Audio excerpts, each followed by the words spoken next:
ابو داؤد میں ہے، ایک صحابی نے اللہ کے نبی صلی اللہ علیہ وسلم سے آ کر کہا تھا مقام بوانا پر کچھ اونٹ اللہ نام پہ ذبح کرنا چاہتا ہوں، سنیے اے نبی کا کلمہ پڑھنے والوں، نبی کے سوال سنیے۔ آپ نے 2 سوال کیے اپنے صحابی سے، مقام بوانا جہاں تو اونٹوں کو ذبح کرنا چاہتا ہے، پہلے سوال کا جواب یہ دے کہ ابھی کسی دور میں وہاں پر کوئی بت تو نہیں تھا، مشرکوں کا بت تو نہیں تھا؟ کہا نہیں یا رسول اللہ صلی اللہ علیہ وسلم۔ کہا وہاں کہیں کسی بابے کی کوئی عید مشرکین کی تو نہیں منائی جاتی تھی؟ کہا نہیں اللہ کے نبی، عید بھی نہیں تھی۔ آپ نے کہا اگر وہاں بت بھی نہیں تھا، وہاں پہ عید بھی نہیں تھی، تو جاؤ اپنی نظر کو پورا کر لو، اور اگر وہاں پہ بت ہوتا یا عید ہوتی، میلہ اور عرس ہوتا، تو نبی اہل ایمان کو اللہ نام پر بھی وہاں ذبح کرنے کی اجازت نہ دیتے۔ شخص ایک مکھی کی وجہ سے جنت میں داخل ہوا، ایک مکھی کی وجہ سے جہنم میں داخل ہوا۔ پکڑ لیا بابوں کے پجاریوں نے 2 مسافروں کو، کہا گزرنا ہے تو نیاز دینی پڑے گی، نظر اللہ نیاز حسین پنجتند نادا۔ انہوں نے کہا مسافر ہیں، غریب ہیں، ہمارے پلے میں کچھ نہیں ہے۔ کہا کچھ نہیں ہے تو مکھی مار کے دے جاؤ۔ ایک نے مکھی ماری، دے دی، اس کا راستہ چھوڑ دیا۔ رسول اللہ صلی اللہ علیہ وسلم کی حدیث بتاتی ہے کہ وہ شخص اللہ کی جہنم میں داخل ہوا۔ دوسرے سے کہا مکھی دے، اس نے کہا مکھی کا خالق بھی اللہ ہے، مکھی بھی دوں گا تو رب کے نام پہ دوں گا، کسی پیر فقیر بابے بزرگ کے نام پہ۔ ارے بکرا بڑا ہے، اونٹ بڑا ہے، بیل بڑا ہے، گلاب کا پھول پھر عظیم ہے، ایک مکھی بھی نہیں دوں گا۔ قتل کر دیا، جو مکھی نہ دے کر قتل ہوا یہ سیدھا رب کی جنت میں داخل ہو گیا۔ پیروں کی قبروں پہ چادر چڑھانے والوں، اونٹوں کی نیاز دینے والوں، بکروں کی نیاز دینے والوں، شاہ جمال کے دربار پہ جا کر کہنے والوں پیر شاہ جمال ککڑ گھینتے پتر ڈیر اتا لال، یہ مرغا مکھی سے تو اچھا ہے۔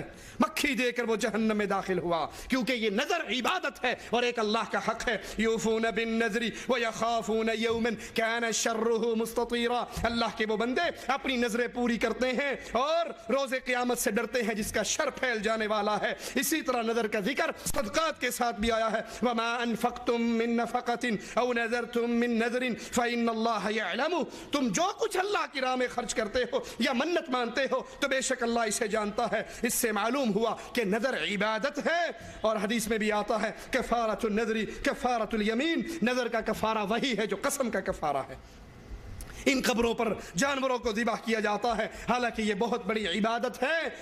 صحیح مسلم میں حضرت علی رضی اللہ عنہ وارضاہ سے روایت ہے، رسول اللہ صلی اللہ علیہ وسلم نے فرمایا لعن اللہ من ذبح لغیر اللہ، اللہ کی لعنت ہو اس پر جو اللہ کے علاوہ کسی اور کے نام پہ ذبح کرے، وہ حجویری کے نام پہ ذبح کرے، لال شہباز کلندر کے نام پہ ذبح کرے، پیر اور بابے کے نام پہ ذبح کرے، مندر کے نام پہ ذبح کرے، جس کے نام پہ بھی ذبح کرے، لعن اللہ من ذبح لغیر اللہ، جو اللہ کے علاوہ کسی اور کے لیے ذبح کرتا ہے اس پہ اللہ کی لعنت برستی ہے، اور جو رب کے لیے ذبح کرتا ہے اس پہ رب کی رحمت اترتی ہے۔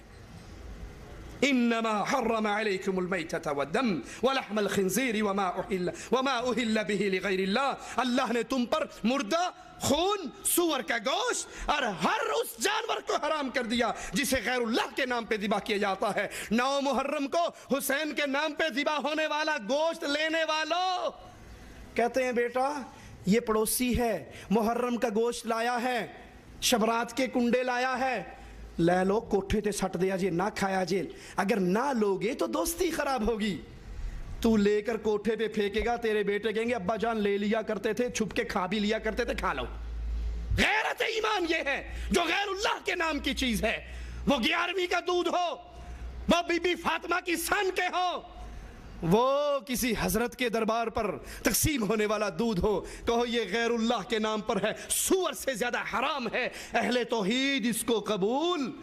تم ڈرتے ہو ان سے دوستی خراب ہو گئی، ارے اگر مشرکوں سے محبتیں بڑھ گئی تو رب سے دوستی خراب ہو گئی تو پھر کیا کرو گے؟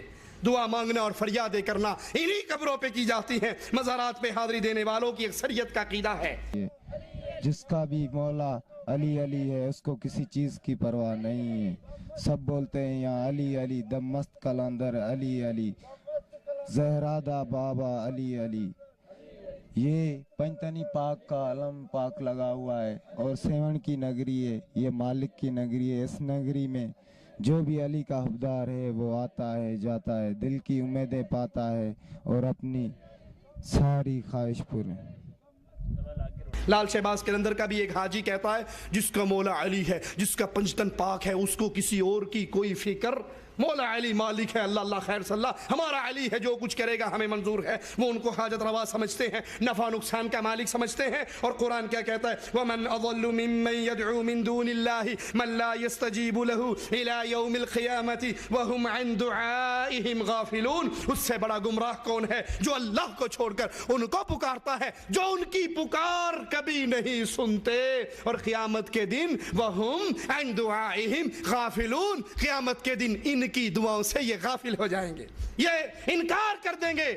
یا علی مدد کے نعرے لگانے والوں، لال شہباز قلندر کی آواز بلند کرنے والوں، شہباز کرے پرواز جانے راز دلا دے، یہ آوازیں لگانے والوں، قرآن بتاتا ہے قیامت کے دن تمہاری اس پکار کا انکار ہو جائے گا۔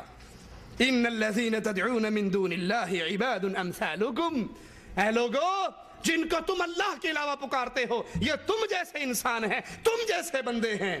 ایک اور مقام پہ غور کیجئے، یا ایھا الناس ضرب مثل فاستمعوا له، اے لوگو ایک مالک مثال بیان کرتا ہے، غور سے سنو۔ ان الذین تدعون من دون اللہ لن يخلقوا ذبابا وَلَوِ اجْتَمَعُوا لَهُ، جن کو تم اللہ کے علاوہ پکارتے ہو، وہ بابا شہباز ہو، اجمیر کا ہو، اجمیر کا ہو، سنو یہ ایک مکھی کو بھی پیدا وَلَوْ اجْتَمَعُوا لَهُ، بغداد کے سارے پیر آ جائیں، بریلی والا بھی آ جائے، کوفے والے بھی آ جائیں، ملتان والے بھی آ جائیں، وہ جو سورج کو سوا نیزے پہ لے آیا تھا شاہ شمس ڈولہ تبریز، وہ بھی آ جائے، یہ سارے اکٹھے ہو جائیں، ایک مکھی کو پیدا نہیں پیدا کر سکتے۔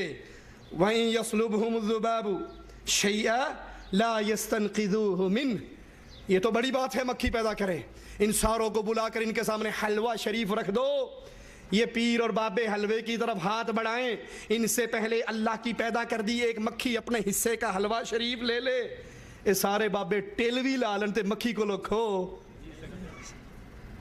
یہ مکھی کے پاس سے اپنے حصے کا حلوہ نہیں چھین سکتے۔